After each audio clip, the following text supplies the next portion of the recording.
തിരുസ്വരൂപങ്ങള് പുൽക്കൂട്ടിലേക്ക് എടുത്തു വെക്കുമ്പോൾ നമ്മൾ ഔസേപ്പിതാവിനെയും മാതാവിനെയും ഉണ്ണിയേശുവിനെയും മാലാഖയൊക്കെ ഇങ്ങനെ എടുത്തെടുത്ത് വെക്കും.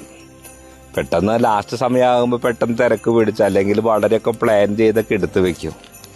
ഇക്കുറി ഔസേപ്പിതാവിനെ എടുത്തു വെക്കുമ്പോൾ നമ്മുടെ മനസ്സിലൊരു ചിന്തയുണ്ടാകണം. പുൽക്കൂടൊരുക്കിയ തിരുക്കുടുംബത്തെ സജ്ജമാക്കിയ ഔസേപ്പിതാവിനെ പോലെ ഒരു പിതാവ് നമ്മുടെ വീട്ടിലുണ്ട്.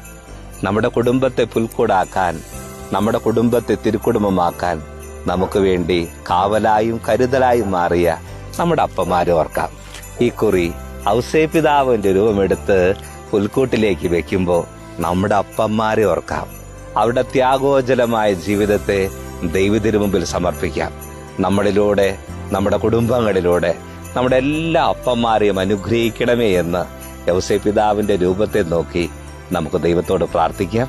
ദൈവസമൃദ്ധമായി നമ്മുടെ എല്ലാ അപ്പന്മാരെയും ഔസേപ്പിതാവിലൂടെ അനുഗ്രഹിക്കട്ടെ.